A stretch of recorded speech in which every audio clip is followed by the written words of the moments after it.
नमस्कार दोस्तों। सबसे मीठा फल सबसे मीठा फल है मेहनत का। इसी पे आज हमारी कहानी है। एक राजा था, वो बीमार हो गया। बहुत दूर दूर से वैद्य आए, राजसी वैद्य भी आए, वो जो आसपास के वैद्य थे वो भी आए।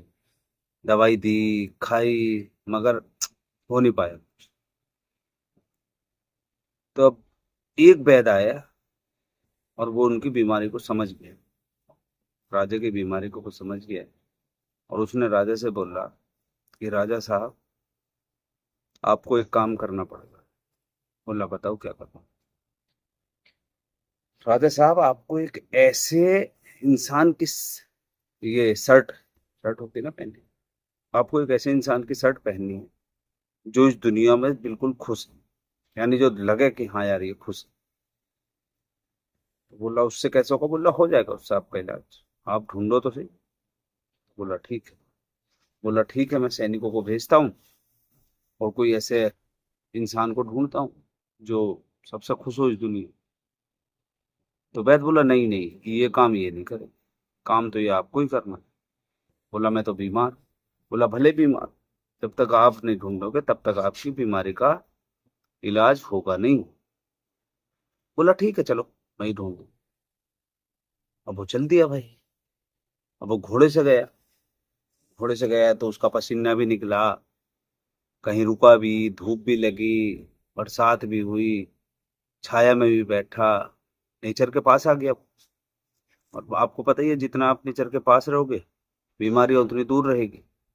और घोड़े से वो दौड़ता था तो शरीर भी हिलता था, तो ऑटोमेटिक एक्सरसाइज हो जाती है घुड़सवारी में। तो उसको मिला नहीं, काफी टाइम हो गया। फिर वो काफी टाइम बाद एक दिन वो ऐसे ही जा रहा था घोड़े से ढूंढता हुआ, तो उसने देखा पास में एक खेत है और उसमें एक किसान है। और वो जो है किसान हल चला रहा है बैलों को, और अपना हल चला रहा है और गुनगुना रहा है ऐसे, जैसे मस्ती में होती है ना इंसान जब खुश रहता है। तो वो अपनी मस्ती में हल चल रहा है, बैल चला रहे हैं, वो हल को आगे आगे कर रहा है और वो मस्त है, एकदम खुश है। तो उसने देखा, यार ये तो खुश है।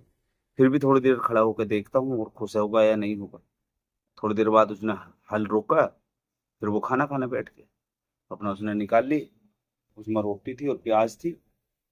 पहले ऐसे ही होता था यार, गरीब आदमी पे क्या। तो उसने रोटी, प्याज और मिठाई, तीनों चीज निकाल ली जो उसे घर से लेते थे, वो खाने लगा। और वो उसको इतने चाव से खा रहा था कि महाराज को ये दिख गया कि यार इतना तो स्वाद, जो मेरे 80-90 पकवान बनते हैं या 20-30 पकवान बनते हैं उनमें मुझे स्वाद नहीं आता इतना बढ़िया।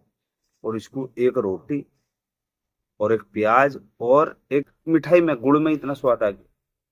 तो उससे रुका नहीं गया। अब वो खा भी ऐसे ही रहा है, किसान ऐसे ही मस्ती में लग रहा है कि हाँ यार ये खुश है। तो वो किसान के पास चला गया। तो किसान के पास गया वो, तो किसान बोला उससे कि हाँ जी बताओ। बोला, जी मैं महाराज हूँ तुम्हारा। बोला, हाँ मैं पहचान के, उसने नमस्कार नमस्कार करी राजा को। तो उसके बाद बोला, हाँ महाराज बताओ, मैं आपकी क्या सेवा कर सकता हूँ।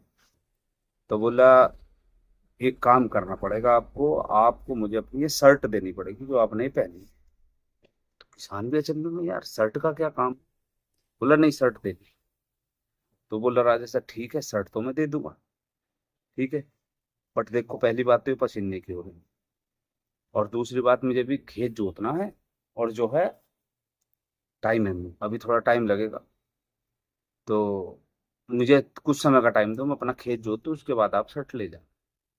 तो फिर राजा के दिमाग में यार बोला, यार अगर ये शर्ट से और काम करेगा तो शर्ट में इसके पसीने की बदबू और आएगी। तो वो बोला कि ठीक है, तुम मुझे बताओ, मैं तुम्हारा खेत जोत देता हूँ। कैसे खेत जोतेगा। थोड़ी देर तो उसने किसान ने उसे सिखाया कि ऐसे ऐसे मूठ पकड़नी है, और बैल को अगर इधर करना है तो इधर वाले का रस्सा, इधर करना है तो इधर वाले का रस्सा खींच लियो। बोला ठीक है। तो धीरे धीरे राजा को वो काम आ गया। अब राजा चला रहा है, 5 मिनट गुजरी, 10 मिनट गुजरी, 20 मिनट गुजरी। अब राजा को भी मजा आने लगा। क्यों? क्योंकि उसका पसीना निकला। अब पसीना निकला तो उसकी बीमारी धीरे धीरे सही होने लगी, वो अपने आप को स्ट्रोंग महसूस करने लगा। तो अब 1 घंटा 2 घंटे गुजर गए, अब किसान बोला, महाराज मेरी शर्ट तो ले लो, आपको तो अब अंधेरा होने वाला है। बोला, अब मुझे शर्ट की जरूरत ही नहीं। बोला, क्यों महाराज? बोला, मैं उन वैद्य का जो इलाज मैं समझ गया। बोला, क्या महाराज? बोला, मैं घर में पड़ा था, खाली पड़ा था, कुछ काम नहीं कर रहा था, रोगों ने आकर घेर लिया, आलस ने आकर घेर लिया। अब यहाँ जब मैं काम किया हूं तो मुझे पता चल गया कि शरीर से जितनी मेहनत करोगे, स्वास्थ्य उतना ही अच्छा रहेगा। मेहनत करोगे, उसका फल भी उतना ही मीठा है। आपने मेहनत की, आपने जो रोटी खाई वो मेहनत के बाद खाई, आप पूरी भूख में थे, इसलिए उस रोटी को खाने में आपको मजा आ रहा। तो आज की कहानी यही थी। तो ध्यान रखिए, मेहनत कीजिए, मेहनत में ही मजा है, और मेहनत का स्वाद बहुत मीठा है। मेहनत करने के बाद आप खाना खाइए। जरूरी नहीं है आप हल चलाएं, आप जिम जाइए, जिम जाके आप एक्सरसाइज करके तब खाइए। और एक दिन ऐसी खाइए जब कोई काम नहीं किया। जिस दिन काम नहीं करोगे उस दिन खाना आपसे खाया नहीं जाएगा, और जिस दिन आप जिम जाओगे या काम करोगे या घर के इधर उधर के काम करोगे, झाड़ू पोछा पानी, गाड़ी धोना, ये करना वो करना, सफाई करना, जब तक आपका शरीर सक्रिय रहेगा और उसके बाद खाना खाओगे तो उसमें भूख ऐसे ही अच्छी लगेगी। तो आज के लिए यही कहानी थी। तो स्वस्थ रहिए, अपना ध्यान रखिए। तब तक के लिए नमस्कार, अगली कहानी में फिर मिलेंगे। बाय।